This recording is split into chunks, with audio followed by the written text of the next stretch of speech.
Boa noite, senhoras e senhores. Em nome do senhor chanceler, professor Francisco Luciano Feijão, e da senhora diretora, professora mestra Isabel de Aguiar Pontes, temos a satisfação de receber os nossos convidados que compõem esse dispositivo de honra e a todos os senhores e todas as senhoras que nos acompanham de forma online para a 6ª Mostra Acadêmica do curso de Administração da Faculdade Luciano Feijão. Esse dispositivo compõe a professora doutora Tereza Mota, que é coordenadora de pesquisa e extensão da Faculdade Luciano Feijão, aqui representando a senhora diretora, professora mestra Isabel de Aguiar Pontes, a senhora professora doutora Rosiane Moraes, coordenadora do curso de administração, a senhora professora doutora Fabiana Almeida, coordenadora da internacionalização da Faculdade Luciano Feijão e também presidente da comissão organizadora deste evento, e recebemos a professora doutora Manolita Correia, coordenadora do Núcleo de Inovação Pedagógica e do Programa de Iniciação Científica da SPM, e também compõe esse dispositivo o senhor professor Marcelo Bispo, que é editor-chefe da revista de Administração Contemporânea. Senhoras e senhores, convidamos a coordenadora do curso de Administração para dar as boas-vindas a todos. Professora doutora Rosiane Moraes, com a palavra. Boa noite a todos que compõem a mesa, desse dispositivo de honra. Gostaria de parabenizar a professora Fabiana pela organização do evento e, ao mesmo tempo, agradecer à professora Tereza Mota, nossa coordenadora de pesquisa e extensão, por estar aqui presente conosco, como também, além de representar a direção, também apoiar todas as ações que o curso de administração sempre faz. Agradeço ao Jardeles e ao Darlan, que sempre apoiam também os nossos eventos. Gostaria de agradecer a presença e a participação da professora doutora Manuelita Correia e do professor Marcelo Bispo. É uma honra tê-los aqui nessa nossa 6ª mostra que compõe, um dos eventos do curso de administração que ao longo do tempo foi crescendo. Gostaria de saudar todos os nossos alunos e professores que estão nos assistindo, porque nada seria o evento se a gente não tivesse todo o nosso colegiado que nos apoia e que sempre está conosco em todas as ações. Eu costumo sempre dizer que o curso de administração, os professores do curso de administração, eles não têm tempo ruim. Quando a gente pensa algo e entrega a algum dos professores, eles sempre tentam realizar, da melhor forma possível, como está sendo agora esse nosso evento, onde tivemos 55 trabalhos aprovados e mais de 111 autores dentro desses 55 trabalhos, como também diversas oficinas e palestras. Então, o nosso evento desse ano de 2021 tem sido um evento diferenciado. Gostaria de abraçar toda a comunidade acadêmica no nome da professora Alcineide, que era, nossa organizadora do evento e que eu tenho certeza que está aqui nos assistindo. Então, esse ano, ela, por motivo do doutorado, disse: Rosiane, vamos pensar em uma pessoa para nos substituir. E, de imediato, ela pensou a professora Fabiana. Então, eu gostaria de desejar um bom evento a todos os presentes, a toda a nossa comunidade acadêmica, não só do curso de administração, mas da Faculdade Luciano Feijão, que está aqui conosco, nos prestigiando. Agradeço também a direção, em nome da professora Isabel, do professor Joaquim, do Joaquim Feijão, do Lúcio Feijão e da Márcia Feijão. Não puderam estar presentes, mas sempre nos apoiam em todas as ações, não só do curso de administração, mas de todos os cursos da faculdade. Boa noite a todos, boa palestra, bom evento, e que tudo corra da maneira mais positiva possível. Obrigada. Queremos agradecer, portanto, as palavras da professora doutora Rosiane Moraes. Representando a direção-geral da Faculdade Luciano Feijão, na pessoa da professora mestra Isabel de Aguiar Pontes, com a palavra, a coordenadora de pesquisa e extensão, professora doutora Tereza Mota. Obrigada, Jardine. A nossa responsabilidade é imensa, porque falar em nome da professora Isabel, que tem anos de faculdade Luciano Feijão, que fala com o coração, não é? Eu também já tenho algum tempo, vou procurar falar também com o coração, mas jamais conseguiria representá-la, porque quem conhece a professora Isabel sabe que ela é insubstituível. Mas, enfim, eu gostaria de, inicialmente, cumprimentar você, professora Rosiane, pela forma como você vem conduzindo o curso de administração, que chega, obviamente, na sexta mostra acadêmica, e, como você disse, é mais um evento do curso de administração, que eu, com muito orgulho, participo como professora do curso, exatamente porque você congrega, você sabe delegar e você sabe fazer ter uma gestão inovadora, fazendo com que todos os professores participem e contribuam. A prova disso é exatamente a professora Alcineide, que de repente é substituída pela professora Fabiana na organização desse evento esse ano, mas que esteve conosco durante todo o evento, coordenando, inclusive, trabalhos, apesar do doutorado, que a gente sabe que não é fácil, e das atribuições que ela teve em sala de aula.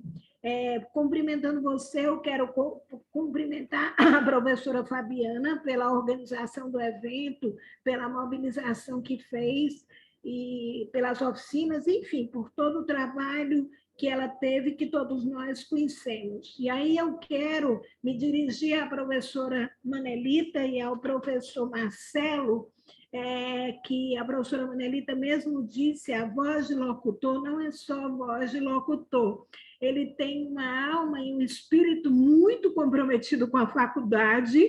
Quando ele fala com voz de locutor, ele traz todo o carinho, toda a dedicação que ele tem em cada um dos eventos em que ele se compromete. Tanto ele como o Darlan, que organiza conosco os nossos eventos, integra o Darlan, a Coordenadoria de Pesquisa e Extensão, são nossos estudantes de Direito, e eu brinco com os dois, eu não sei como é que vai ser no dia da formatura deles, quem organizará.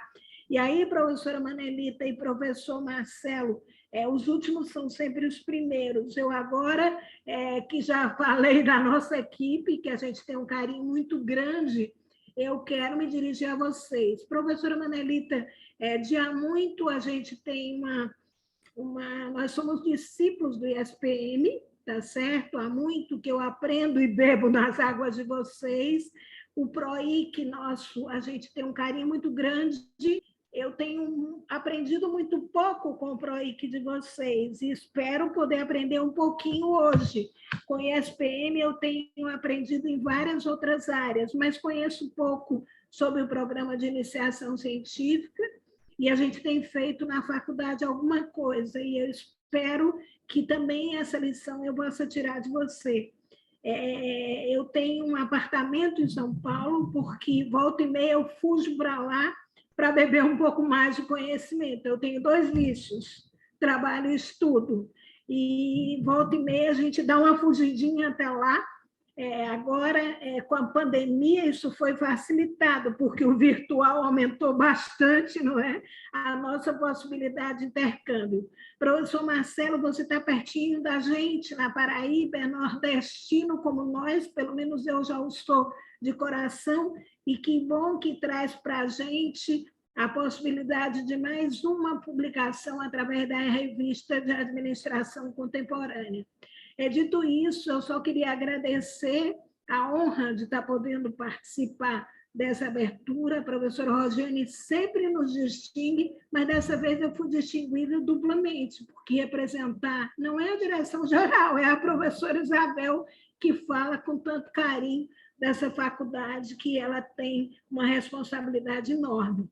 Muito obrigada, bom evento, vamos beber do conhecimento que nos espera. Sucesso a todos, sobretudo aos nossos discentes e docentes, que eu tenho certeza estão usufruindo de tudo que foi preparado para vocês com muito carinho e essa noite particularmente. Boa sorte a todos e obrigada. Queremos agradecer, portanto, as palavras muito afetivas, né, por sinal, da professora Tereza, que representou tão bem a professora Isabel nesta abertura da 6ª Mostra Acadêmica do curso de Administração. Queremos agradecer, portanto, à professora Rosiane, mais uma vez a professora Tereza, e neste momento passaremos a condução dos trabalhos para a professora doutora Fabiana Almeida, que conduzirá todos os debates, todas as discussões dos nossos convidados palestrantes, da professora doutora Manolita e do professor doutor Marcelo Bispo. Com a palavra e a condução dos trabalhos, professora Fabiana Almeida.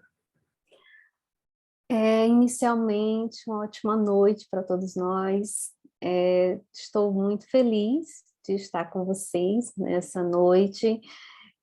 Quero cumprimentar, né, a professora Rosiane, a professora Tereza, que são exemplo, né, de dedicação, de força, né, de gestão, né, e também queria deixar aqui uma fala também afetuosa, né, que eu poderia até, eu já tinha comentado com a professora Manelita, eu poderia dizer aqui que a escolha, né, o convite feito ao professor Marcelo, à professora Manelita, seria pelos seus vastos currículos, né, o seu vasto currículo, uma intensa produção acadêmica, mas não, né, a escolha é pela sensibilidade, que eles demonstram em todos os momentos que eu pude, né, ouvi-los. Percebi uma grande sensibilidade para o ensino, para a pesquisa, e a contribuição do ensino e pesquisa para um processo formativo, cidadão, mercado de trabalho também, e é nesse sentido que eu passo, então, né, com muita alegria, a palavra aos dois, e aqui a gente vai conduzir de uma forma bem, sem protocolo, com afeto, né, com diálogo, e assim deixo vocês super à vontade para esse momento, um encontro alegre, né, de afeto e também de muito conhecimento, né? Já temos aqui vários alunos, professores, já estamos hoje, embora a mesa de abertura, já temos atividades desenvolvidas no período da tarde, algumas oficinas, e tem sido muito gostoso, né, perceber que tem agregado, né, a formação, a construção de cada um que tem vivenciado cada momentinho que a gente tem promovido pela mostra. Então, passo a palavra, professora Manelita, professor Marcelo, são professores doutores, né? Professor Marcelo, Federal da Paraíba, professora Manelita, SPM. Eles, né, a professora Manolita pediu para falar, né, falar um pouco de si, então darei, né, esse espaço para que ela também se apresente. Professores, a palavra é com vocês. Vamos lá, Marcelo, você começa. Eu? Claro. Então tá bom. Então, boa noite para todas, para todos, né? Obrigado, Fabiana, pelo convite. Fico muito feliz de estar aqui com vocês. Né? Agradeço também à instituição, à Faculdade Luciano Feijão, a figura da professora Tereza e da professora Rosiane. É um prazer, mesmo virtualmente, estar com vocês e poder debater, né? E é sempre uma alegria poder compartilhar o espaço com a Manolita, né? Que é uma amiga que a academia me deu e que, enfim, gostamos muito um do outro e é sempre muito bom a gente poder ter um espaço para poder falar um pouquinho, né? Aí, a Fabiana disse que a Manolita ia se apresentar, né? Eu propositalmente mudei meu nome aqui na apresentação, eu tirei o doutor, eu ia tirar o professor também, mas eu achei que ia ficar muito radical, é porque eu nasci Marcelo Bispo e vou morrer Marcelo Bispo, né? Professor eu virei e vou morrer também assim, né?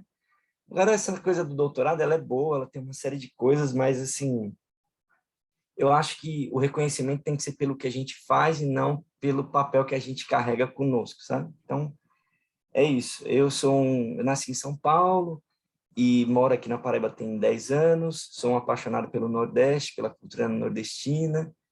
Comecei a me tatuar depois de 35 anos, a última que eu fiz uma homenagem ao Nordeste, né? Eu fiz uma xilogravura do São João aqui na perna, não vai dar para mostrar para vocês, mas enfim, eu fiz. E vim aqui para falar um pouquinho de ensino e pesquisa, né? Então, vamos lá para o que eu estou aqui a fazer. E eu preparei alguns slides mais para poder acompanhar e fazer uma provocação inicial sobre o que a gente foi provocado a fazer. Eu e a Manolita aqui hoje para conversar. Minha ideia não é ocupar o tempo inteiro com a minha fala, e a Manolita, eu imagino que também não vai ser. É só para a gente trazer algumas ideias iniciais, dar um direcionamento, uma provocação, e aí, a partir disso, a gente poder conversar um pouco com vocês. Então, a gente gostaria que vocês se sentissem à vontade para poder interagir conosco, fazer perguntas. Acho que isso é bem importante, a troca, né? Então, todo o processo de ensino implica aprendizagem, né? Então, nunca deveria ser só ensino, né? Tem que ser ensino-aprendizagem, e ensino-aprendizagem é mútuo, né? É um sentido de vai e vem. Então, o que eu trouxe aqui para vocês para a gente começar? Vamos lá. É uma pergunta assim meio, né? Para que serve fazer uma faculdade? Essa pergunta, ela é uma pergunta que, para quem vai começar vários cursos, ela é muito comum, mas eu não queria tratar só disso. Eu queria tratar essa pergunta para o contexto que a gente vive. Porque uma das coisas que sempre me estimulam a fazer o que eu faço é pensar o mundo que eu vivo, no lugar que eu estou vivendo, e tentar entender os outros lugares também, né? E aí, eu coloquei aqui 3 coisinhas para a gente pensar. Necessariamente não tem a ver uma melhor que a outra. Na verdade, para mim até tem, mas não tem uma hierarquia aqui. É só uma questão de, na hora de escrever, que eu coloquei assim, né? A gente tem hoje uma ideia muito assim arraigada de que fazer uma faculdade é uma formação técnica, ou seja, a gente aprende uma profissão para ir para o mercado de trabalho, e no caso aqui da administração, né, que é o nosso espaço, especialmente isso, né? E aí, nos últimos tempos, a gente anda tendo uma visão de escola, e aí entendam a escola aqui, tanto do ensino infantil, que seria o primeiro nível de ensino, até o ensino superior, chegando no doutorado, que seria o último de formação, digamos assim. Então, vamos pensar nesse processo escolar. E esse processo escolar ele deveria ser marcado especialmente por uma questão técnica. Ou seja, quando a gente tiver no ensino básico e no ensino médio, né, a gente tem que aprender português e matemática essencialmente e especialmente, e se der tempo, algumas coisas adjacentes relacionadas à ciência, né, alguns tipos de ciência, e evitar coisas que possam, eventualmente, construir visões ideológicas ou ideologizadas de mundo, né? Então, a gente tem uma predominância de ver uma escola assim, né? Me assusta, inclusive, quando eu vejo que as propagandas de várias escolas é colocar quantos estudantes passaram no vestibular tal, no outro vestibular, ou em que área, enfim. Eu acho que se o papel da escola fosse resumido só a isso, né? Aí, de novo, a escola, desde o ensino infantil até o doutorado, eu acho que perderia muito da sua graça, né? Então, eu não estou dizendo que quando a gente vai fazer uma faculdade, fazer um curso de administração, a gente não vai ter que aprender a fazer contabilidade gerencial, né? Trabalhar com produção, materiais, marketing, gestão de pessoas, né? Não é isso. A gente precisa aprender essas coisas. Mas nenhuma dessas coisas que a gente faz é descolada de um mundo que a gente vive, e esse mundo que a gente vive, a gente sempre vive ele em perspectiva. Ou seja, a gente vive em um mundo que é um mundo que a gente aprende a viver nele. Isso quer dizer que não existe a gente atuar no mundo sem uma visão dele, sem uma perspectiva do que a gente entende que deve ser esse mundo. Então, não existe administrador que vai administrar sem ter uma ideia do que deve ser a administração no mundo. E eu vou falar disso um pouco mais para frente aqui, né? Então, fazer uma faculdade também implica uma experiência de vida, de trocas, né? Não contei no começo, contar agora. Em 2017, eu resolvi que ia voltar para a faculdade, para a graduação, né? E aí eu fui fazer o Enem, propositalmente, porque eu queria fazer a prova para ver como é que era, na minha época não era assim, e entrei no curso aqui da Federal da Paraíba em Ciências Sociais. Então, desde 2018, eu estou fazendo Ciências Sociais e espero ano que vem terminar. Falta bem pouquinho agora para fazer. Só escrever um TCC, umas 3 disciplinas e um estágio. Acho que só isso aí já termina o curso. E o que acontece? Eu tive a oportunidade de, quando entrei no primeiro período do curso, me deparar com uma série de jovens. Porque quando eu comecei a dar aula, eu era mais ou menos da idade das pessoas que entravam na faculdade, né?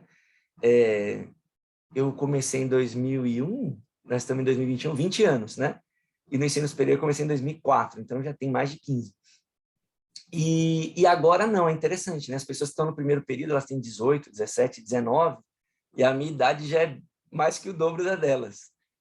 E aí você começa a perceber que eu tinha um monte de coisa para ver, aprender, que não tinha a ver com aquelas coisas técnicas, mas que eu só teria essa oportunidade se eu tivesse voltado para a faculdade, que foi o que eu fiz, né? Então, ter pessoas ali que são diferentes de mim, não só na idade, mas no modo de ser, experiências de toda ordem, né, me ajudaram a pensar muita coisa. Eu entrei no curso achando assim, eu vou aprender o que eu preciso aprender ali, que eu tenho mais vontade, e eu vou entrar o Marcelo e vou sair o mesmo Marcelo que eu entrei. Isso foi um dos maiores erros que eu previ na minha vida. Não tem como você entrar num curso de Ciências Sociais, entrar e sair do jeito que você entrou. Impossível, né? Então, muita coisa vem mudando, os tapas na cara que eu vou levando, o Facebook me ajuda nisso, porque ele vem trazendo aquelas lembranças, né? Quanto mais antigas vão ficando as lembranças, mais tapas na cara eu vou levando. Eu falo, nossa, mas eu escrevi isso, eu pensava assim, né? Então, esse negócio da experiência de vida é muito importante, essas trocas que a gente tem. E aí tem uma coisa em antropologia, né? Eu costumo dizer para as pessoas que eu não sou muito fã de leitura antropológica clássica, porque eu acho meio chato, confesso. Mas as ideias de fundo da antropologia são muito boas, e uma delas tem a ver com a ideia de alteridade, ou seja, é um fundamento antropológico. Não tem como existir antropologia se não tiver alteridade, que basicamente é reconhecer a diferença, que existe uma diferença em algum lugar ou no outro, né? E esse exercício dentro da faculdade é muito interessante, né? Porque a gente termina tendo esses contatos, essas diferenças e como a gente lida com elas, de coisas que a gente gosta, de coisas que a gente não gosta, né? E aí vem esse último que eu escrevi aqui de letramento social, eu que coloquei assim dessa forma, não é um conceito muito bem estruturado, mas é só para dizer o seguinte, que a gente tem a questão da formação técnica, que eu já disse, tem a questão da experiência social, mas, de novo, a gente sempre é no mundo, né? Tem um livrozinho que eu gosto bastante, que é de um autor chamado Berger, né? E ele, que é um livreto para falar de, vamos chamar assim, de introdução ao pensamento sociológico. E ele tem 2 capítulos no livro que ele fala assim, um capítulo é o indivíduo no mundo, ou seja, como é que eu, né, ou como as pessoas estão no mundo, e o segundo o capítulo na sequência é o mundo no indivíduo, o mundo a pessoa no mundo e o mundo na pessoa. Acho que é assim que ele escreve exatamente ali. E isso tem a ver com o quê? Com essa história do letramento social. Que não adianta eu achar que eu tenho sempre a razão, que o meu jeito de ser é o jeito dominante do mundo, ou deveria ser, mas que a gente tem que ter essa capacidade de fazer leituras do mundo que a gente vive. Dentro das diferenças que eu apontei para vocês, a gente tem que ter essa capacidade de conseguir fazer uma leitura, por isso que eu coloquei a palavra letramento, do mundo que a gente vive. Qual é esse mundo? Com quem que a gente lida? Né? E aí tem uma série de coisas que não vai dar tempo da gente tratar aqui, mas que tem a ver com esse letramento. Então, quais são os preconceitos que a gente carrega e a gente não percebe? Alguns eu vou mostrar aqui para vocês. As naturalizações, que é um conceito muito caro para as pessoas da área de ciências sociais, ou seja, achar um monte de coisa normal, quando na realidade elas não são, né? Olhar para si e ver qual que é o papel que a gente está desenvolvendo no mundo. E tudo isso tem a ver para que serve fazer uma faculdade, sabe? Se a gente vai aprender uma série de coisas, isso tem a ver com a responsabilidade que a gente tem no mundo. Eu costumo dizer mais para os meus alunos da pós-graduação, mas isso serve para as pessoas que estão na graduação também. Não acha que você vai fazer um doutorado e você, pronto, fez o doutorado, você é especialista em produzir canetas verdes e pronto, você só mexe com caneta verde. É esperado e é sua obrigação ter um papel mais atuante no mundo. Agora, como vai ser esse papel? Tem múltiplos caminhos aí. Então, assim, eu conheço um monte de doutor sabonete, né? Assim, se esconde em um monte de lugar. Eu falo, não sei para que serve esse título, porque você tem que defender uma tese. A defender tese é uma coisa que você tem que fazer sempre. E na graduação, que é onde a gente está falando aqui agora, não é muito diferente, né? Se a gente for pensar, claro que deve ter mudado um pouco essa estatística, mas aqui na Paraíba, né, e no Ceará deve ter números muito próximos, se a gente for pegar o Brasil como um todo também, né, com variações para lá ou para cá, a gente tem mais ou menos 4 milhões de habitantes, né, aqui no estado. Desses 4 milhões, uns 3 milhões são votantes, né, são aptos a votar. Desses que votam, apenas em torno de 10% tem ensino superior. E desses que têm, imagina, e desses que têm ensino superior, é em torno de 1% que tem doutorado, alguma coisa assim, ou próximo disso. Então, imagina a responsabilidade dessas pessoas dentro da sociedade que a gente vive. Não porque a gente é melhor, mas é porque a gente está num contexto que a gente precisa atuar mais engajado nesse mundo, sabe? Então, tem umas outras coisas que eu vou falar aqui para vocês, e aí eu não vou demorar muito nisso. Então, vamos lá. Então, o que eu posso dizer aqui, né? A quem serve a administração? Essa é uma pergunta importante, né? A gente faz administração para quê? Ela serve para quê? Aí alguém pode dizer assim, pergunta ridícula. A gente faz administração para administrar a empresa, diminuir custo, aumentar lucro, né? E essa é a função do administrador, lidar com pessoas chatas, lidar com pessoas deve ser a coisa mais difícil que tem dentro da gestão, vamos dizer isso, né? Estou pegando aqui digamos assim, os jargões que existem. E é isso. Mas será que é isso mesmo, né?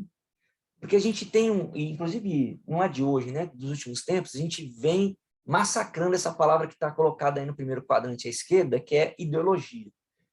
Parece que tudo que é ideológico é ruim, né? Como se existisse alguém no mundo vivendo sem ter nenhuma ideologia. Isso que é o mais, assim, impressionante. E na área de negócios, eu não vou falar só de administração, vou ampliar um pouco mais, na área de negócios, a gente tem esse negócio, essa coisa que está aqui no quadrante do meio. Um discurso o quê? Que a gente é neutro, né? Ou seja, existe uma verdade absoluta e a gente está preso a essa verdade absoluta. A ideia da tecnicidade, por isso que eu fiz aquele slide anterior com aquele primeiro quadrante, ou seja, eu sou um técnico, então, assim, eu faço contas, né? Eu lido de forma estritamente técnica com as coisas e não sou político, tenho aversão à política, como se política fosse resumida a política partidária e a politicagem, né? E aí é importante fazer uma separação assim, entre política e politicagem. Então, o que acontece? Se a gente achar que a administração não é ideológica, que ela é neutra, que ela é técnica, que ela é política, então a gente tem um problema muito grande, porque a gente está servindo a uma coisa que a gente não sabe o que é. Essa é a verdade. Entende? De novo, não vai ter tempo de eu esmiuçar tudo aqui, mas sim, o discurso de neutralidade, tecnicidade, não político, e uma aversão à ideologia vem de uma outra ideologia. Entende? Que ataca as outras como ideologia, maculando essa ideia de ideológico, e ao mesmo tempo se apresentando como não ideológico para se esconder atrás disso. Então, acho que isso é muito preocupante. E eu vou desenvolver minhas ideias um pouco mais para frente aqui para explicar isso para vocês, né? Que tem a ver com essa pergunta que está aqui, no último quadrante. Quais são os reais e principais problemas do mundo? Quais são, de verdade, assim, vamos olhar para o mundo que a gente vive. Qual é o principal problema que a gente tem? Ou quais são os principais, né? E que são concretos, de fato, que a gente consegue apurar, olhando assim, andando na rua, a gente vê o problema, né? Então, andando aí nas ruas de Fortaleza, ou na Grande Fortaleza, lá em São Paulo, aqui em João Pessoa, o que a gente vê, né? E como a administração pode contribuir para isso?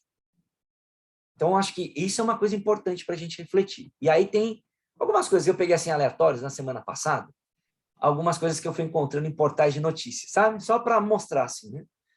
A gente fala de muita coisa por ali, mas tem aqui, né? Na esquerda, superior esquerda aqui, 85 milhões de pessoas estão com fome ou insegurança alimentar. Tem dados que vão colocar que é um pouco mais isso no Brasil, que pode chegar até 100 milhões. Insegurança alimentar é aquela história, né? Ou não tem todas as refeições, ou tem uma alimentação muito limitada, essa história de gente comendo carcaça, osso, não sei o quê. Eu ainda vi no jornal hoje jornalista dizendo que alguém comentou com ela o seguinte, mas uma sopa de osso é super nutritiva, né? Mas certamente a pessoa que falou isso não come sopa de osso e desconsidera que sopa de osso ela tem ali algumas, de fato, alguns aspectos de gordura que são importantes para a nossa saúde, mas só. E não, quem entende um pouco de nutrição sabe que não só de gorduras vive um corpo humano saudável, estou querendo dizer, né? Então, tá ali. Aí, do lado direito aqui, também superior, a gente tem um negócio que é... Esse para mim, é lindo, né? Então, eu coloquei ali, a gente tem segurança alimentar. Do outro lado, o Brasil bate recordes de produção de comida, né? Então, se a gente bate recordes de produção de comida, para onde vai essa comida? Se as pessoas passam fome aqui. E aí, lembra que eu falei para vocês que uma coisa cara para as ciências sociais é a ideia de naturalização? Pois é, parece que no nosso país a gente naturalizou a pobreza, né? Não só a pobreza, mas alguma coisa que eu vou dizer aqui para frente. Então, fica aí uma reflexão. Se a gente for olhar aqui embaixo, do lado esquerdo, está escrito aqui, né? Brasil precisa superar a desigualdade na educação. Porque uma coisa que eu acho bem interessante, eu até já escrevi uma linha ou outra, mas não um texto inteiro sobre isso ainda. A gente tem um discurso de que educação é uma coisa redentora dentro de uma sociedade, né? Educação é redentora. Então, se tiver educação, todos os problemas estão resolvidos. Agora, eu pergunto, né? Isso se não tiver gente aqui que não está nessa situação, mas vai estar numa outra que eu vou dizer aqui. Uma pessoa que passa fome, como é que ela estuda? Né? Então, assim, pega uma pessoa passando fome e outras necessidades que vocês possam imaginar e coloca ela na melhor escola de negócios, que a gente tem em administração, é por isso que eu estou falando de negócios, do mundo. Pensa aí na cabeça de vocês, qual que vocês acham que é a melhor escola do mundo de administração, vocês querem estudar lá. Pronto. Aí pega uma pessoa com fome, doente, que mora em condições imoráveis, né? E joga lá nessa escola. O que você acha que vai acontecer? Então, vocês já devem ter pensado uma resposta, né? Antes da educação, tem algumas coisas que a gente precisa resolver. Isso não quer dizer que meu discurso é anti-educação, muito pelo contrário, né? Meu discurso é pró-educação, mas a educação não pode carregar sozinha todos os problemas do mundo, né? Ela colabora, mas ela não é a redentora. Então, essa desigualdade da educação vem muito de desigualdades anteriores. E aí eu chego na segunda palavra, né? A primeira eu falei que era a pobreza, que não quer dizer que tem uma ordem em relação à outra, mas para mim são muito evidentes. E a segunda é a desigualdade. E talvez fosse para colocar em ordem mesmo, primeiro a desigualdade e depois a pobreza. Porque a pobreza não vem em si só, né? Ela vem porque a gente é muito desigual, não só no Brasil, especialmente no Brasil, mas no mundo, se a gente for pensar em grande escala também. E aí do lado direito aqui tem o último, né? A desigualdade no Brasil cresceu, aí tem uma ênfase de novo, em 2020, e é uma das piores das últimas 2 décadas. É notório, você vai em qualquer lugar, você começa a andar no Brasil, o número de pessoas que estão na rua, morando na rua, pedindo na rua. A primeira vez que eu me dei conta disso foi uma vez que eu estava em Curitiba, antes da pandemia. Curitiba, eu tive a oportunidade de ir quando eu era bem mais jovenzinho, e que Curitiba era a coqueluche no Brasil, né? Era a cidade modelo, tudo era perfeito, Curitiba era tudo de bom. E tinha até o frio, que lembrava a Europa. Essa ideia de se remeter a uma ideia de o que é de fora é melhor do que tem de dentro. E depois, muitos anos depois, você volta a Curitiba e você vê naquelas pessoas, porque faz muito frio, com aqueles cobertores na cabeça e um monte de zumbi andando na rua, assim. Famílias com barracas, essa barraca que faz camping, assim, calçadas, morando dentro daquelas barracas na rua. E aí, depois da pandemia, isso só vem piorando, né? Então, tem aí um contexto. Mas para não ficar só por isso e avançar mais um pouquinho, eu trouxe mais algumas aqui, né? Brasil registra o 2º maior ano de desmatamento na Amazônia da série histórica. E aí a gente vem falando de crise hídrica, né? De crise energética, muito fruto da crise hídrica, e outras coisas que a gente pode pensar em relacionadas ao meio ambiente. Aí tem lá, ó, como a seca histórica no Brasil traz risco de inflação e racionamento de energia, né? Para não achar que essas coisas são coisas só de gente que não é da área de negócios, e como essas coisas do mundo real, concreto, vivido, que eu estou falando para vocês, do letramento social, tem muito a ver para quem serve e a quem serve a administração e como a gente vai fazer a administração, né? E esse aqui embaixo, que é uma coisa assim, né, horrenda, 1 em cada 4 mulheres foi vítima de algum tipo de violência na pandemia no Brasil, aponta a pesquisa. Como se isso fosse uma exclusividade dos tempos pandêmicos. Claro, né? As pessoas mais tempo em casa, isso parece que ficou mais evidente. Mas a violência contra a mulher, e não só contra as mulheres, é uma coisa que... E o papel da mulher na sociedade, enfim, dentro das próprias empresas, né? Então, a gente, como administrador de empresa, como é que a gente pensa essa questão da diversidade? como é que a gente pensa o papel das mulheres, né? De toda a ordem, desde os assédios sexual, moral, até coisas do tipo não engravide, né? Achar que criança doente é um problema meramente feminino, enfim, coisas do gênero, né? Muito bem. E aí, para eu ir caminhando para o final da minha fala, a relação de pesquisa, ensino e administração, né? Então, sim, a gente precisa gerar conhecimento, né? A pesquisa é um forte elemento para a gente gerar conhecimento, fato, né? E o ensino para a gente compartilhar esse conhecimento e também construir novos conhecimentos. Então, essa relação de ensino e pesquisa, a gente produz conhecimento, compartilha conhecimento e gera novos conhecimentos. É como se fosse um ciclo, deveria ser um ciclo virtuoso. Para a gente fazer isso, a gente precisa ter o tino da dúvida, o tino da curiosidade, né?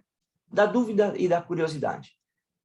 A gente acha muitas vezes, especialmente a administração, eu vejo assim, a gente tem uma preguiça de ler, né? E aí eu vou fazer uma pontezinha aqui que é legal, né? A gente reclama que os cursos precisam ser mais práticos, né? Em geral. Nenhum problema em relação a isso, eu acho que sempre dá para a gente melhorar. Por outro lado, aqueles que trabalham do lado da pesquisa, né? Que são chamados de acadêmicos, vão dizer que as pessoas leem pouco. Então, a gente escreve os nossos textos acadêmicos e que as pessoas leem pouco. É interessante porque na nossa área isso acontece, mas tem outras áreas que isso não é muito um problema. Eu vejo assim, na medicina, as pessoas leem as coisas científicas, essa relação de ensino e pesquisa estão mais próximas, inclusive dependendo do nível que a pessoa estiver fazendo medicina, ela está num hospital de referência em tal coisa, então ela está estudando e está vendo, está acontecendo, né? E eu não vejo várias empresas com essa disponibilidade de virarem laboratórios, né? Então, assim, querem soluções muito prontas, mas estão pouco dispostas a virarem laboratórios para que haja essa troca, né?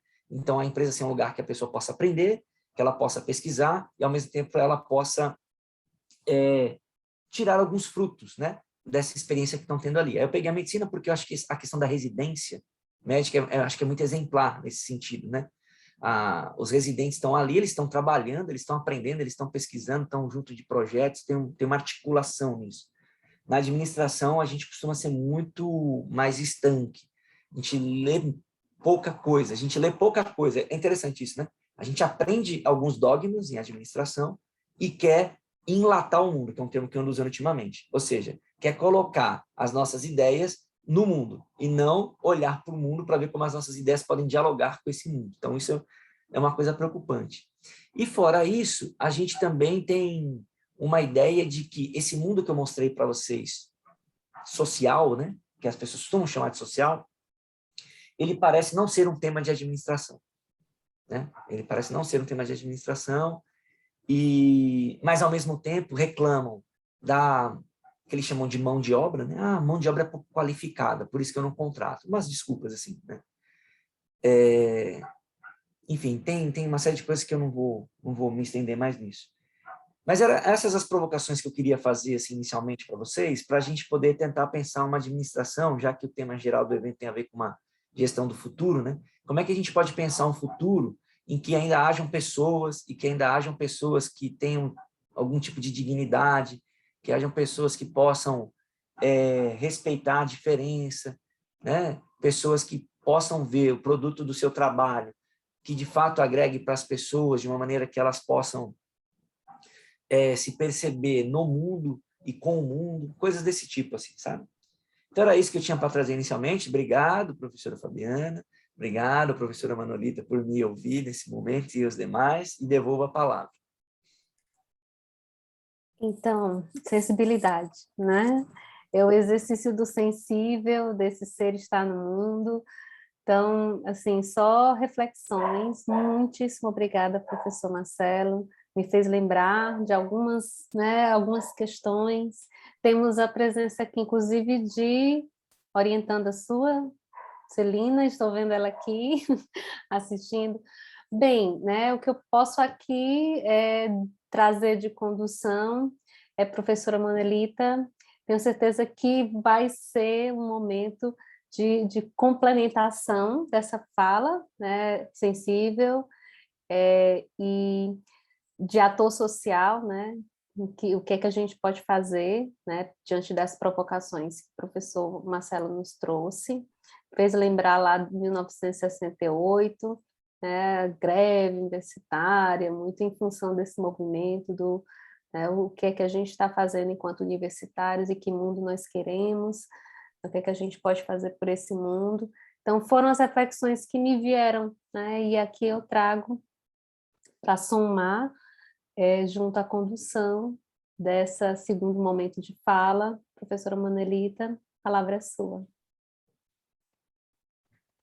Bom, antes de mais nada, é um prazer estar aqui compartilhando algumas ideias, agora com 67 pessoas, então, parabéns, Fabiana, pela organização do evento. A gente sabe que não é uma tarefa simples, né, mobilizar tanta gente para um evento como esse, então, fico muito feliz do meu nome ter sido lembrado.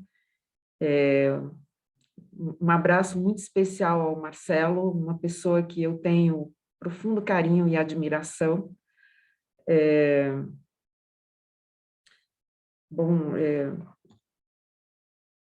Um pouco a minha apresentação, gente, eu já tenho mais de 30 anos de estrada, e assim, se eu tivesse que me definir, eu sou uma professora, né?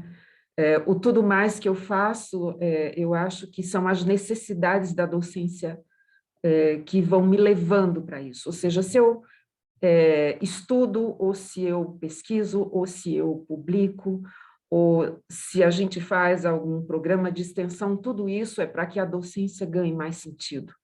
Não me sinto uma pesquisadora de forma alguma, né? Então, acho que a minha veia realmente é a docência. E nessa perspectiva, eu diria que eu tenho a satisfação de alguma forma, estar na graduação, porque faço a coordenação da iniciação científica na SPM há um pouco mais de 20 anos. Estou no lato sensu, porque eu coordeno o núcleo de inovação pedagógica e um dos braços desse núcleo é formação docente. E estou no PPGA da SPM, onde, de fato, eu tenho algumas disciplinas, quase 10 orientandas e um trabalho gigante, né? Mas eu acho que tudo isso converge exatamente para essa minha preocupação, hoje, talvez mais do que nunca, acolher os jovens professores, né? Para que eles não cometam os mesmos erros que eu cometi, pelo menos nos 10 primeiros anos, em que, de fato, foram muito difíceis, muito para mim, mas talvez mais para os estudantes, e hoje eu tenho plena consciência disso. Bom, eu um pouco que tentei organizar as ideias para a gente pensar 3 elementos que são muito estruturantes do nosso trabalho, que é a pesquisa, o ensino e a extensão, né? Então, é um pouquinho por aqui que eu gostaria de tratar. Acho que eu organizei umas 4 telas, gente, não mais que isso, mas vamos lá. Queria muito que nós tivéssemos um momentozinho para debatermos.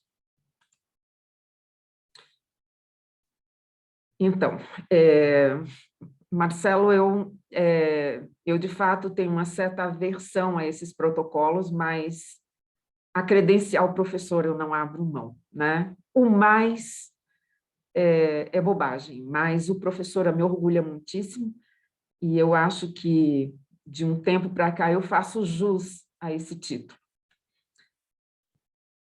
Gente, eu não sei se todos vocês conhecem a USP.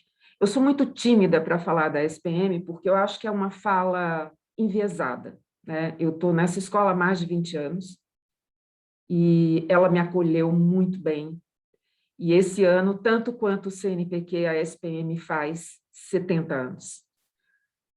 talvez esteja mais forte que o CNPq está hoje, né? Profundamente bombardeado por aqueles que não têm ideologia.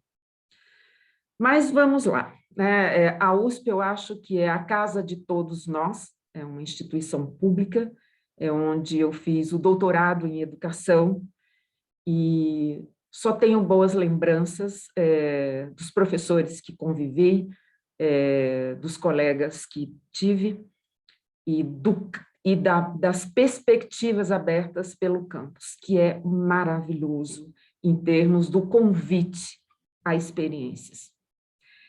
E numa das minhas peregrinações, né, em intervalos de almoço, coisas que o valham, eu cheguei na Praça do Relógio. E eu fiquei encantada com a ideia dessa praça. Eu não sei se vocês conhecem, se quem visitou o campus isso chamou a atenção, mas é a observação, né? E nessa Praça do Relógio tem algumas coisas que eu gostaria de compartilhar com vocês. Primeiro, a foto, né? Uma foto aérea, então dá para vocês perceberem o que está escrito, mas tem um pouco mais coisa aqui, né? Então, eu fiz uma pequena síntese, até para eu não esquecer do que eu quero chamar a atenção. Essa praça foi construída em 1972, né? E ela se chama a Praça do Relógio, exatamente porque tem um relógio, né? Não tem um sino, como a Universidade de Coimbra, mas tem um relógio. E essa praça foi realmente construída no que a gente chama no coração da USP, ou seja, ela está no centro, ao lado da reitoria. Ela é carinhosamente chamada a Praça do Relógio, né? E de onde a gente estiver, de um modo geral, ela representa uma orientação física, mas que a gente também entende como uma orientação espiritual do campus, né? Exatamente porque o som do relógio um pouco que mostra um pouco a cadência do dia, né? As horas de trabalho, as horas de descanso, né? E aqui eu vou chegar aonde mais me interessa, né? O desenho que a gente encontra na torre do relógio, eles foram grafados em alto relevo e eles representam 12 campos de conhecimento. E esses 12 campos de conhecimento foram divididos em dois: o mundo da fantasia, o mundo da realidade.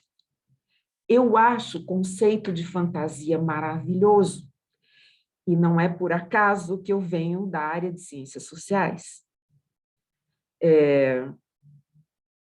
Então, o Marcelo falou de um texto muito caro nas ciências sociais, e eu falaria de um segundo, que é a imaginação sociológica do Mills. E a ideia de imaginação é lindíssima. A ideia de imaginação é equivalente à ideia de fantasia aqui, né? Eu vou depois projetar na próxima tela esses dois elementos que são estruturantes do coração da USP, né? Mas, mais que isso, né, no piso que sustenta essa torre, a gente tem um círculo, e aí vocês já estão vendo, e a ideia de círculo remete a duas coisas importantes no conhecimento. O primeiro é a ideia do universal, como a própria universidade, universidade. E o sentido do infinito. O conhecimento não tem início, meio e fim. Ele é processo. E a frase que está marcada é de um reitor, ainda vivo. Ele foi reitor da USP entre 1949 e 50, e depois ele foi reitor naquela fase mais vibrante da escola. Vocês podem imaginar o que era ser reitor de uma universidade entre 69 e 73, né? Pois bem, essa frase é dele, né? No universo da cultura, o centro está em toda parte. E quando eu penso nessa frase, eu sou tentada a substituir cultura por conhecimento. E dá certinho. Né? Pois bem, essa primeira tela foi só para a gente se inspirar. Né? E vamos fazer o nosso aquecimento aqui, organizando o que é fantasia e o que é realidade. Na fantasia, gente, a gente tem a filosofia, mãe de todo o conhecimento humano existente, a arquitetura e artes plásticas, dança, música, teatro, e certamente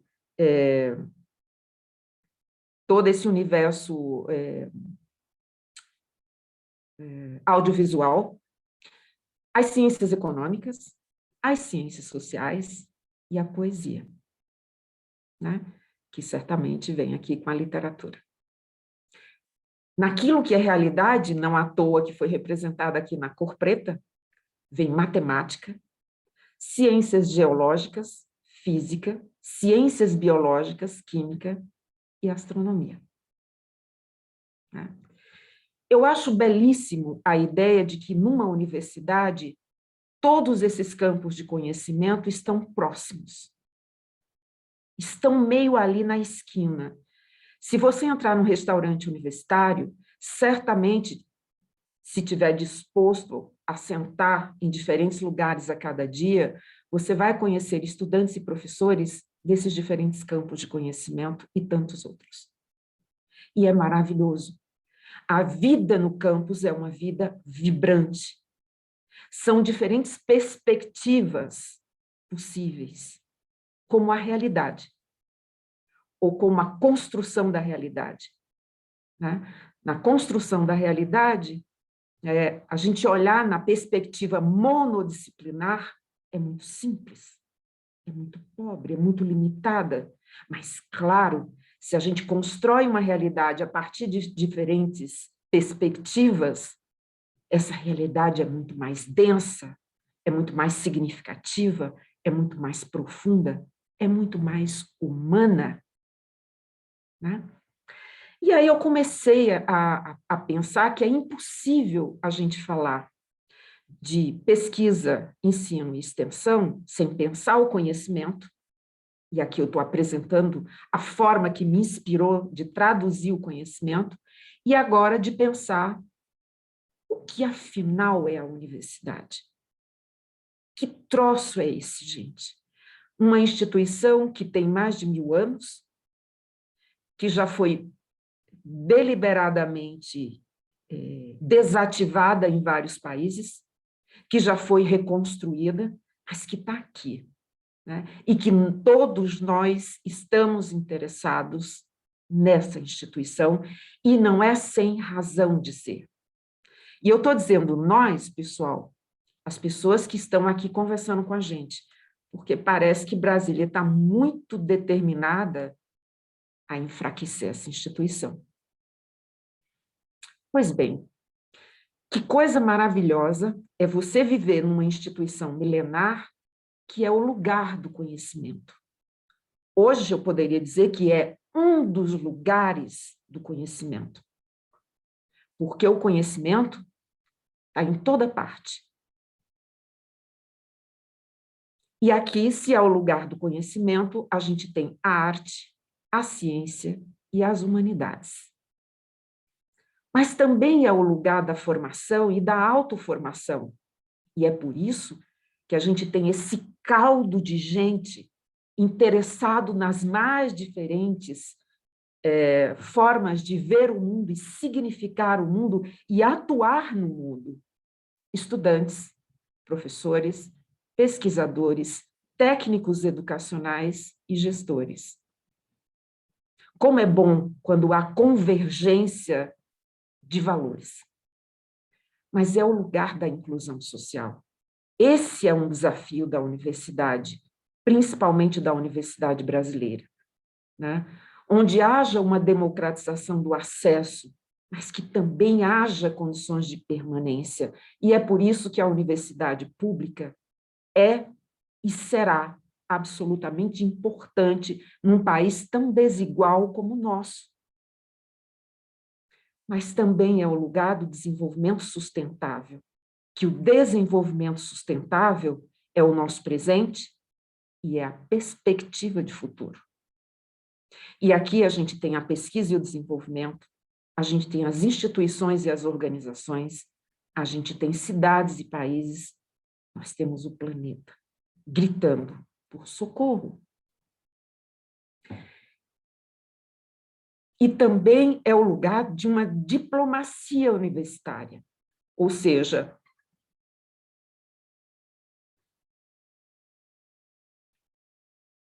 aqui a gente promove pela internacionalização, não a internacionalização comercial e excludente, mas a internacionalização que nos leva ao entendimento de povos, de culturas e de nação. Não é uma instituição frágil, gente. É que, às vezes, a gente não pensa na plenitude que é essa instituição. E alguns autores, hoje, têm colocado que a grande crise da universidade se deve exatamente a essa visão transbordante de uma instituição que é tudo isso. E até que ponto a gente consegue fazer tudo isso muito bem? É um grande desafio, mas é um desafio que vale muito a pena. Aqui está uma coisa bastante recente e que tem sido alvo de muitas críticas legítimas, mas também de muitos sonhos, né? Da década de 90 para cá, a gente tem tentado construir esses objetivos de desenvolvimento sustentável com a liderança da Unesco. E até agora a gente tem 17 desafios pela frente. E eu fico me perguntando, quando eu olho cada um deles, se é possível a gente atuar como estudantes, professores, pesquisadores, técnicos ou gestores universitários na perspectiva monodisciplinar. Ou na perspectiva que isola a pesquisa, o ensino e a extensão. É absurdamente impossível. Impossível. Se não houver um trânsito orgânico entre pesquisa, ensino e extensão, a gente vai continuar olhando para esses 17 desafios e dizendo: é impossível. É impossível uma revolução que, de fato, promova o que a gente sonha. E aí, pessoal, eu tenho que falar que não existe vida sem utopia. Não existe. E ela começa com o nosso propósito de vida. Por que eu estou aqui? O que eu estou fazendo? Qual é o futuro que eu desejo para mim? Né? Qual é o futuro que eu desejo para a minha geração? Hoje eu já posso pensar nos meus netos. Eu não posso ficar indiferente quando a gente tem 17 desafios e dizer eles são grandes demais e eles jamais suportariam um sistema capitalista como ele está desenhado. Tudo que eu digo é não e não e não. Gente, se a gente continuar dizendo é impossível, talvez não haja vida humana nesse planeta daqui a 100 anos. Portanto, a gente não tem opção. E a gente tem que olhar para um desses desafios e entrar de corpo e de alma.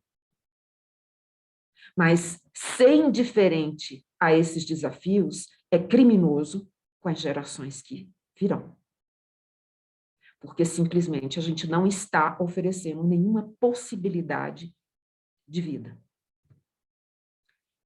E essa é a nossa última tela. Gente, claro que quando eu penso essa relação, como disse o Marcelo, virtuosa entre pesquisa, ensino e extensão, é porque, apesar delas terem finalidades muito próprias, quando eu penso cada uma em si, elas são organicamente complementares.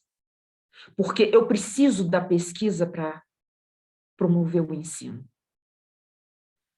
Mas a gente também precisa da extensão para significar a pesquisa. E a extensão alimenta a pesquisa, que também vai alimentar o ensino. E daí sucessivamente. Né? Então, quanto mais a gente transitar nessas 3 esferas, mais a gente tem, e mais a gente tem condições de assumir responsabilidades naquela tela anterior que foi projetada. Mas se eu pensar isoladamente os meus alunos, a minha turma, o meu curso, a minha carga horária, é claro, pessoal, que eu não vou passar além de meio metro. Jamais o meu propósito de vida vai ser suficientemente transformador para a gente mudar a situação que nós nos encontramos como civilização.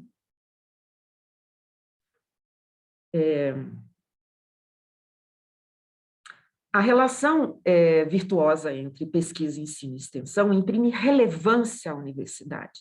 Relevância. Que é alguma coisa que, se eu pegar os dados que o Marcelo colocou, tendo como referência a Paraíba, e a gente projetar para o Brasil, não é tão diferente. Gente, os dados mais recentes apontam que mestres e doutores no país não passam de 2% da população. 2% da população. E eu estou arredondando. Tá? Se você levar em conta os estudantes que concluíram a graduação, eles não chegam a 20% da população brasileira. Então, pessoal, quem está na universidade, e nesta universidade que eu projetei em telas anteriores, tem obrigação de ter um projeto coletivo e não um projeto individual de ascensão social, de emprego, de resolução dos seus problemas individuais. Mais do que nunca, a universidade precisa nos ajudar a termos ambições coletivas. Porque se a gente continuar dando as costas aos problemas que afligem esse país, é uma responsabilidade muito grande, pessoal. Eu não sei se vocês leram no chat, mas quando o Marcelo falou da questão paradoxal que o Brasil vive de ser um dos países mais potentes em produção de alimento e um dos países onde a fome está instalada, um médico pernambucano, em 1946, publicou um livro memorável que merece ser lido. É aquela literatura, gente, que não dá para a gente não ler.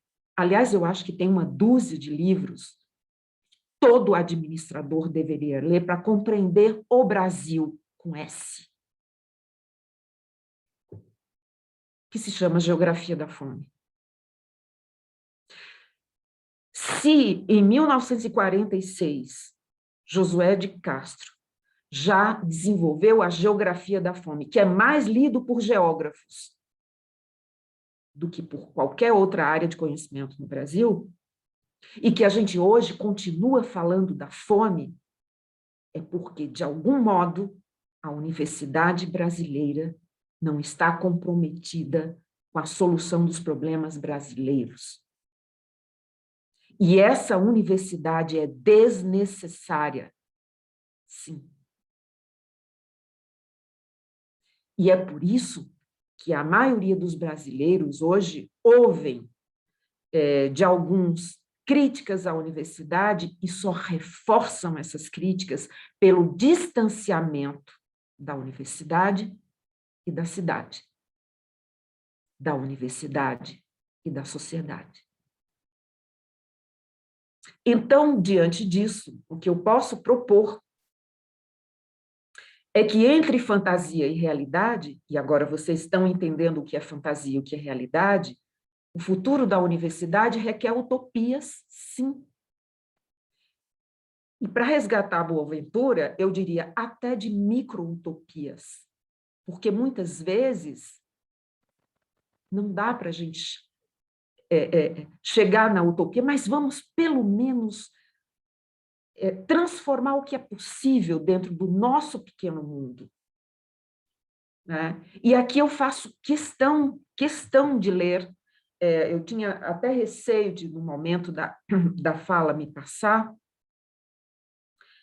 que eu não estou entendendo utopia aqui como descrições imaginativas de uma sociedade orientada por leis justas e instituições sociais, políticas e econômicas verdadeiramente comprometidas com o bem-estar da coletividade.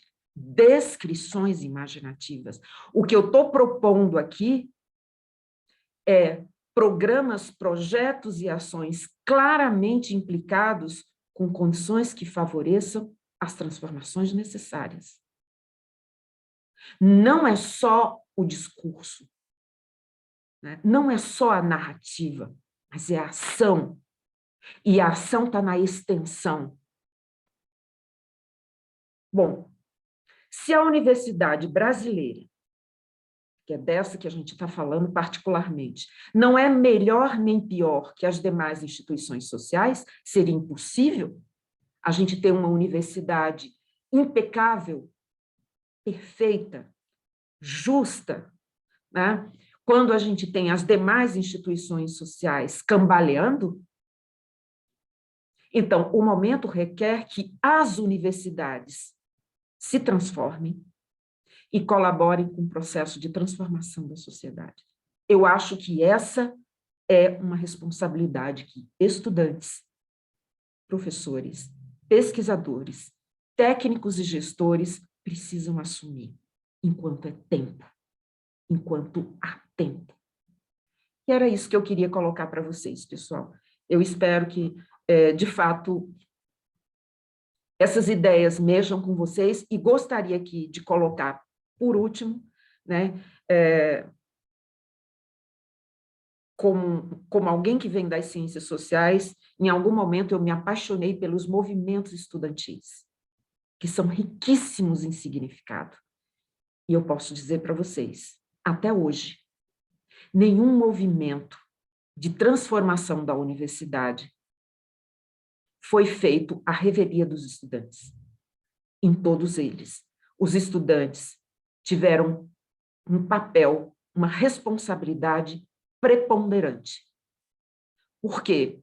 Porque as utopias estão muito mais presentes nos jovens do que naqueles que talvez no processo de transformação percam espaço e poder. Portanto, queria muito que essa fala atingisse particularmente os estudantes que estão nos ouvindo. E é isso. Fabiana, super obrigada pela oportunidade e eu confesso a você que é com muita emoção que eu organizei essas ideias na expectativa, de fato, de colaborar com as nossas reflexões. Professora Manolita, também é com muita emoção que recebemos, né, essas suas reflexões que agora são nossas, né, e que vão fazer parte da nossa construção coletiva. Só gratidão, né, pela sua generosidade, né, de trazer, né, essa emoção e compartilhar conosco. Vou aqui, então, fazer uso de palavras que estão no chat para a gente pensar numa reflexão final, né, pensando nessa contribuição para os estudantes e professores, a administração aqui presentes. Celina, vou fazer uso da sua palavra. Nossas ações, lembrar que nossas ações de gestão afetam a sociedade. Eu acho que esse é um ponto que ficou muito forte, né, das duas falas aqui. elaboradas. A importância dos estudantes nesse percurso, protagonismo, liderança, e do papel que temos como professores de fortalecer esse movimento coletivo dos nossos estudantes a exercer esse protagonismo e se fazerem mais presentes na trajetória do seu próprio percurso estudantil, universitário. Noite muito feliz, né, Celina, que coloca.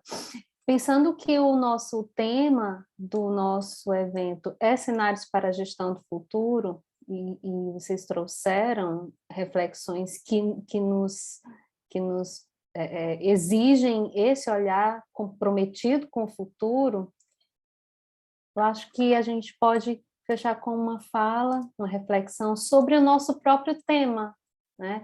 Eu sou alguém muito... que tem um grande carinho pela pesquisa, entendo ela como importante para o nosso processo formativo como pessoa, ampliação de olhares mesmo, de mundo. E aí eu coloco esse nosso tema, cenários para a gestão de futuro. E a gestão de futuro, pensando que as ações de gestão afetam a sociedade. Se vocês dois, professor Marcelo, professora Manolita, já que não tivemos perguntas específicas, eu juntei a nossa temática com essa pontuação da Celina para que a gente possa arrematar essas emoções, essas falas, essas reflexões como contribuição aos estudantes, principalmente que estão aqui presentes, e que eles possam entender, né, o compromisso que eles assumem, né, a partir de formados e já estudantes, né, nessa construção de futuros.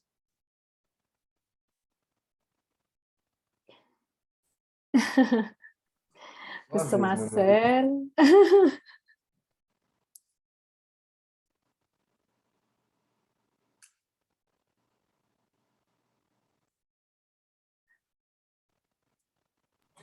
Será que ela me ouviu? Acho que não, né? Acho que ela está aqui pensando, olhando para a gente. Não, eu imaginei que ele fosse iniciar. Vamos lá, Marcelo. Por favor, professor Marcelo. Eu ando, assim, bastante reflexivo em relação a várias coisas, né? Assim, o caminho que a Manolita percorreu para trazer a mensagem é bem interessante, né? Porque a gente vive um momento de destruição, só não vê quem não quer. E não é só no Brasil, não, né? Para não ficar uma coisa assim, muito personalizada, né? É um momento de destruição. Só que não tem nada para pôr no lugar, entende? Ou pelo menos nada que pareça muito consistente para colocar no lugar.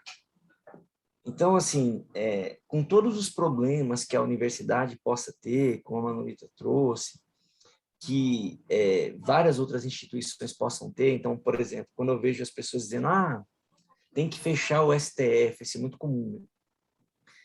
Não é porque eu não concorde ou não goste de atuação do STF enquanto colegiado, de um ou outro ministro, que a gente tem que deixar de ter uma Câmara Superior para poder guardar a Constituição Federal, entende? O papel do STF é esse. E se a gente, de alguma forma, está descontente como as pessoas chegam lá e como as decisões são tomadas, então a gente tem que discutir o processo, né? O processo e não a instituição. A mesma coisa a universidade, né? Se a gente está descontente com uma coisa ou outra que possa acontecer, que não seja de agrado dentro da universidade, a gente tem que discutir esse processo.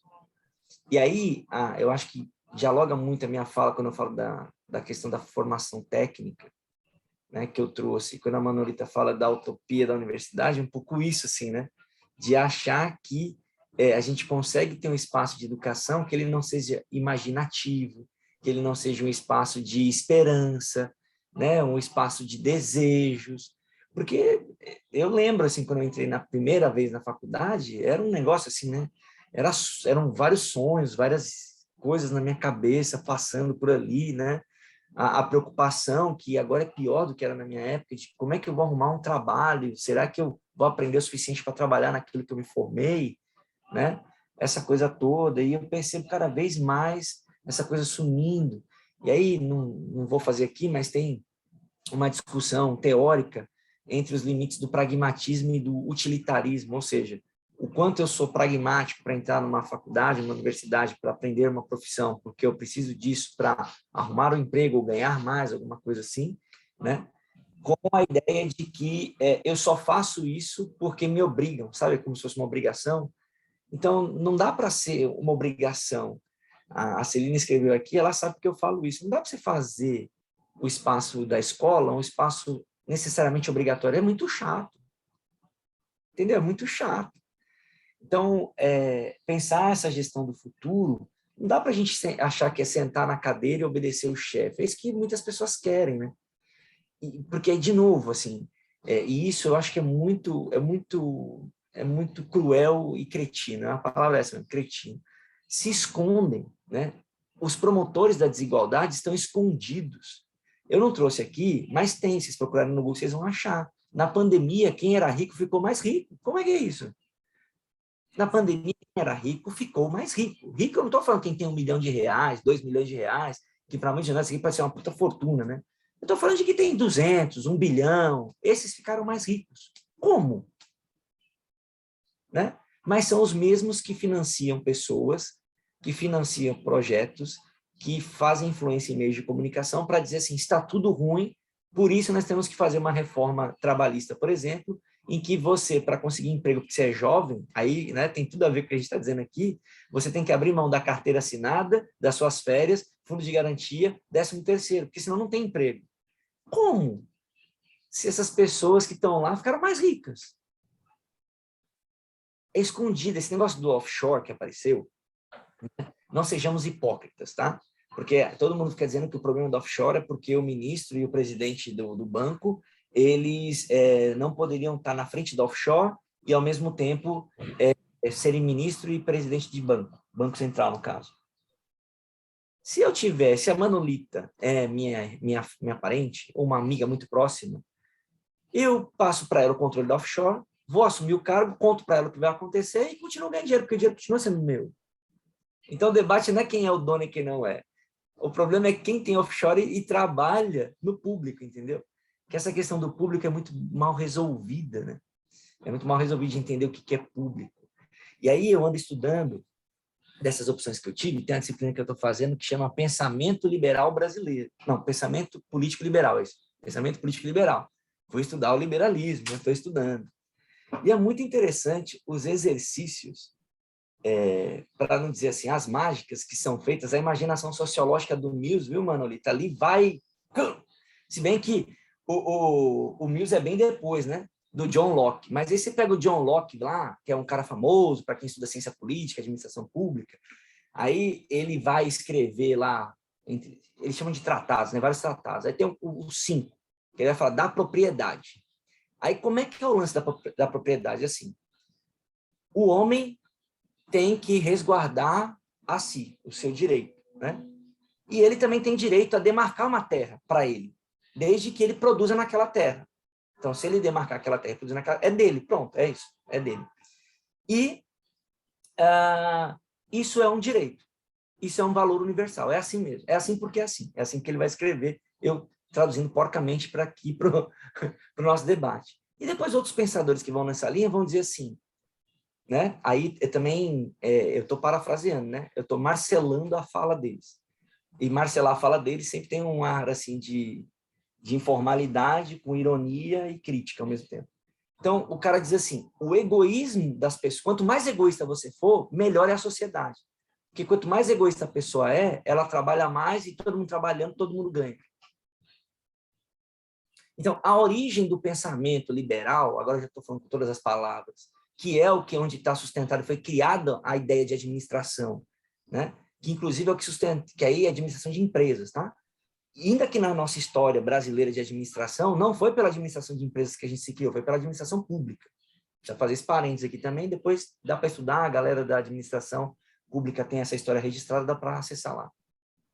E aí o que acontece? O que eles chamam de nova administração pública, né, é aquela história de que a gente tem conceitos universais de administração que servem para qualquer contexto, inclusive para o público.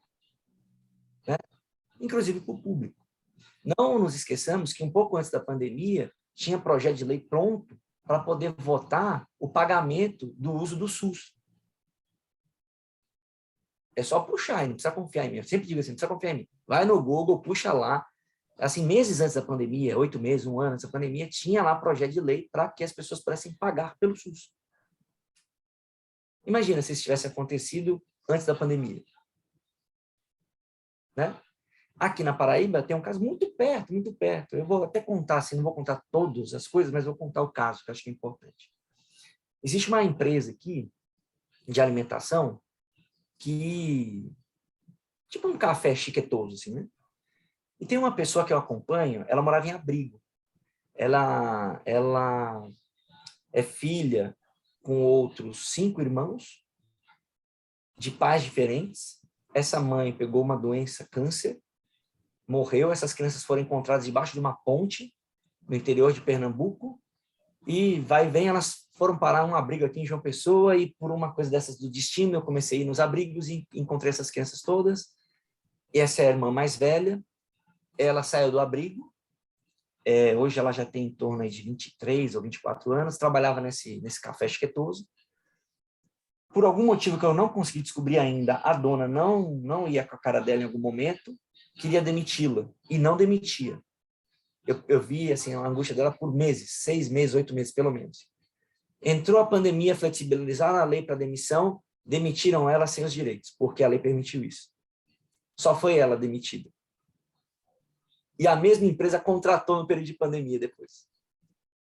O que eu vou dizer de um administrador desse? O que eu vou dizer? Aí, claro, vão ter críticas, vão ter apoios, mas tem uma fala, entre outras, da Luísa Trajano, que me tocou profundamente na pandemia, mais ou menos em março, né, do ano passado. Ela falou isso em julho para agosto, eu acho, mais ou menos. Não tenho meio certeza, mas ela falou mais ou menos no começo da pandemia. Ela disse o seguinte: o pessoal estava dizendo, a gente não vai aguentar, vai quebrar todo mundo, vai quebrar os grandes empresários, esses que eu falei da grana toda. E aí disseram o seguinte, ela disse o seguinte: minha gente, se eu ficar do jeito que eu estou aqui, eu mantenho meus empregados e pago minhas contas por 2 anos. Ela falou isso: se ficar lockdown por 2 anos, eu pago o salário de todo mundo e pago todas as minhas contas. Será que só eu que faço isso? Será que eu sou uma gênia dessa turma toda e o resto é todo mundo ferrado? E isso gerou uma polêmica, o pessoal começou a reclamar com ela, né? Assim como reclamaram quando ela fez o programa de trainee negro, para negros, que ela vai repetir agora. Estou dizendo que ela é maravilhosa, que ela, né, é uma pessoa assim, que merece ser santa. Não é isso, o papel não é esse. Mas ela tem algum olhar para algumas coisas que outros não têm. E aí que eu digo, se escondem nas falas dos políticos, na que boa parte da imprensa coloca. Eu não estou dizendo que a gente tem que abandonar a imprensa e não ver o que tem na imprensa, pelo contrário, a gente tem que ver sim, interagir sim, né? Mas precisa de sensibilidade, entender o que está por trás desse processo todo, né? O que está por trás desse processo todo, isso tudo é muito complexo. Nosso país está assim, tá horrível, né? Tá horrível. Aí alguém vai dizer assim, mas antes, né? Porque as pessoas gostam de partidarizar. Tava ruim também antes. Mas o problema é que piorou. Vamos pro fato, piorou. Né? Piorou. E aí eu não vou dizer quem é melhor, quem é pior. Só posso dizer o seguinte, que piorou. Então, acho que isso que é uma coisa, assim, Fabiana, que a gente precisa trazer para os cursos de administração, né? A gente precisa entender algumas coisas e ver como a gente faz, porque não pode ser... É que nem eu falei, o maior valor humano hoje na sociedade que a gente vive é o lucro. E ele se justifica por si só, né? Então, se a pessoa... Ó que maluco, né? Mas você está falando assim, você é um comunista marxista, né? Como se eu tivesse sido um super leitor do Marx, mas tudo bem. Aí vão me trazer essa peixe. E aí, o que acontece? Quando vão te chamar de marxista comunista, no fundo, o que está acontecendo é o seguinte, associaram lucro à maximização de lucro. elas são próximas, mas não são a mesma coisa. Porque, assim, obviamente que se uma empresa dá prejuízo, ela fecha. Mas não quer dizer que uma empresa... Vamos pensar banco. Banco é uma coisa legal. Eles batem recorde de lucratividade, ano após ano. E o salário dos trabalhadores do banco é menor ano após ano. Né? Agora que estou ficando um pouquinho mais velhinho, eu lembro quando eu era menorzinho, quem era o gerente do banco, se for no interior, era quase, depois do prefeito e do delegado, era o gerente do banco. Certo? E numa cidade maior que nem eu morava, lá em São Paulo, gerente de banco, naquela época, eu não estou dizendo que era certo ou errado, mas era assim, né? Em geral, as mulheres trabalhavam menos fora de casa, a maioria trabalhava em casa. O gerente do banco, né, era a única fonte de renda, pagava escola particular para 2 filhos, mais ou menos, né? Tinha clube, naquela época tinha clube, a gente pagava associação de clube, essas coisas. Tem algum lugar outro que ainda tem, né? Clube, enfim, tinha uma vida muito boa. Hoje, o gerente do banco mal consegue pagar suas contas. Entende? E o lucro do banco, né? Eles não têm nem vergonha de dizer assim, ó, em 3 meses nós lucramos, ou seja, nós lucramos 3 bilhões, 8 bilhões em 3 meses. Assim. Não tem vergonha, eles deviam ter vergonha de fazer isso, né? Porque aí do lado daquele lucro tem essa coisa assim, né? De gente passando fome, desemprego. Uma coisa que eu escrevi uma vez, ninguém me deu muita bola, foi assim, por que não fizeram os bondosos, né? Patriotas, não fizeram o mutirão do emprego? Bom, tem muita gente desempregada, a renda, vamos dar a renda, vamos pegar, fazer um mutirão de emprego, contratar o máximo de pessoas que a gente conseguir. Eu não estou dizendo que é para quebrar as empresas, estou dizendo que é para fazer um mutirão de solidariedade. Contrata-se muita gente, né, para ajudar, o governo vai com o auxílio de um lado, a gente vai com alguns empregos do outro, aqueles que dá, faz um mutirão e vamos tentar passar pela pandemia juntos. Né? Mas aí é assim, né, o lucro a gente embolsa e os problemas a gente transfere para o Estado ou divide com a massa, entendeu? Enfim, falei muito, era isso assim, que eu queria dizer. Obrigada, professor. Eu vou passar, antes de passar para a professora Manelita, me lembrei de que sexta-feira, durante a minha aula, um aluno me disse assim, mas professora, vai lá na indústria, nada do que você está dizendo aí funciona lá na indústria. E aí eu parei e disse assim, oxe, mas o que é que estamos fazendo aqui? Né? Não é para tentar fazer diferente, pelo menos eu estou com essa esperança de que vocês podem fazer diferente, né? E eu estou achando que eu estou contribuindo um pouquinho com isso. Aí eu falei lá do esperançar, do Paulo Freire, né? Parei um pouco para falar sobre isso. E aí eu acho que tem um pouco a ver com o que a gente está trazendo, tem a ver com a imaginação, né? Imaginar mundos possíveis e melhorias, né, qualitativas de vida em sociedade, fazendo uso aí, né, Guerreiro Ramos, e também na Almar de Almeida, né, junto com o professor Boaventura, que fala sobre protopia, né, para tentar trazer essa utopia mais, fala em protopia. Professora Manelita, passa então a palavra para você dar sua reflexão final, para a gente fechar o nosso encontro, com muita reflexão, afeto e transformação. Bom, gente,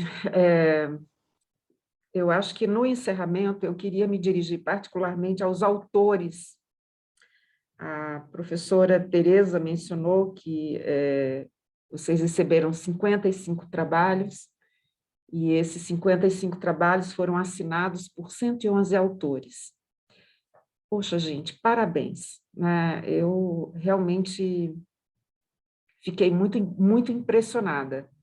E, ao mesmo tempo, vou voltar aqui a uma frase do Marcelo, que muito me inspira, não sei nem se ele sabe disso, mas o Marcelo, uma vez, a gente jogando conversa fora, dessas conversas boas, né? Porque conversa fora é coisa muito boa. E ele me disse, Manolita, olha, agora, a única coisa que me interessa é ser lido. Não é escrever, é ser lido. Então, escrever por escrever, talvez não seja uma coisa que me atraia mais. Eu quero escrever para ser lido. E isso badala na minha cabeça até hoje, né? E me orienta, inclusive, né? Porque, às vezes, a gente é engolido pelo cotidiano, pelo dia a dia, pelas cobranças, e talvez a gente se entorpeça um pouco. E aí eu jogaria um desafio, né? Esses 55 trabalhos, o que vocês precisam fazer para eles serem lidos? Para que, de fato, as ideias de vocês movimentem a região, né? Eu tenho pouca informação, pessoal, mas a informação que eu tenho, hoje o estado do Ceará é uma referência em educação. É uma referência. E é incrível como chega muito pouco informação sobre o que vocês estão fazendo fora daí. Eu adoraria saber. Eu adoraria ajudar na divulgação, porque eu acho que as boas experiências, sejam elas no ambiente público ou no privado, precisam ser conhecidas. Então, eu diria, hoje o desafio que a gente... Hoje de tarde, no evento do PPGA, a gente estava discutindo que outras linguagens a gente pode utilizar para aquilo que a gente escreve ser lido. É um vídeo, né? É um PPT bem feito e divulgado, né? É uma palestra numa escola, né? É vocês organizarem pequenas reuniões com segmentos que aqueles textos interessam. Eu não sei, mas, gente, derrubam os muros dessa escola e pegam esses 55 trabalhos e vê se eles podem chegar até onde eles deveriam chegar. Porque, do contrário, a gente fica feliz, né? Os estudantes escrevem, os professores orientam, a gente faz o evento e a sociedade, aonde é que ela se encaixa? Aonde é que ela está? Como é que ela se beneficia de todas essas reflexões, dessas horas de trabalho, dessas leituras, dessa escrita, né? Então, o desafio que eu deixo para vocês é: pensem nas formas possíveis das reflexões de vocês chegarem, atingirem a sociedade como um todo, né? E não só os pares de vocês, os pais de vocês, os amigos de vocês, né? Mas que atinja, de fato, aquele cara que nunca vai atravessar a faculdade Luciano Feijão. Mas, de alguma forma, ele está ajudando a faculdade Luciano Feijão a existir.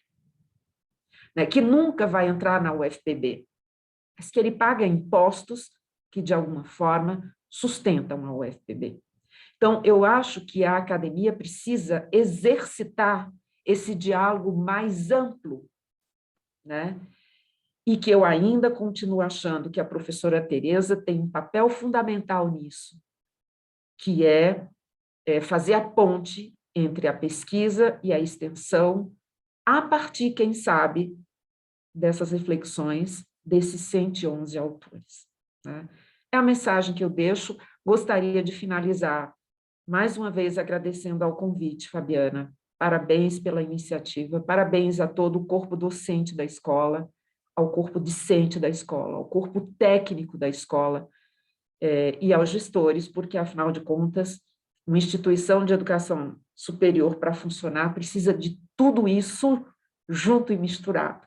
Então, parabéns a todos vocês. Queria muito conhecer o que é que Sobral está fazendo de diferente em educação. Queria muito, porque certamente está fazendo uma diferença, porque os números são muito impressionantes, né? Os resultados da cidade são muito diferentes. Então, aproveito, já que dia 15 aí é o dia que a gente celebra, o Dia dos Professores, parabenizo particularmente a todos os professores pelo seu dia. Espero que vocês tenham tanto orgulho de serem professores como eu tenho. Para mim, é uma das profissões mais importantes, mas a gente tem que, de fato, se exercer como professor, né? Gente, muito obrigada. Marcelo, é sempre um prazer estar ao teu lado. Muito bom. Então, gratidão, né, por tanta sabedoria, tanto conhecimento aqui compartilhado. Realmente Sobral é uma referência, a gente sente esse movimento da educação muito forte. Queria deixar o registro para quem está aqui presente, que amanhã teremos lançamento de livros de estudantes. Já que você falou em disseminação de conhecimento científico, estamos nós nesse movimento. Amanhã temos um livro chamado Tela Crítica e Gestão de Pessoas, em que todos os autores são estudantes, né, do ensino superior. Então, ficamos com esse convite. Amanhã faremos o nosso lançamento junto com a leitura de uma carta super interessante, que é a nossa carta de encerramento da mostra. Gratidão enorme. Fica o convite para conhecerem mais Sobral, conhecerem a faculdade, para a gente estreitar cada vez mais laços, quem sabe fazermos outras atividades juntos.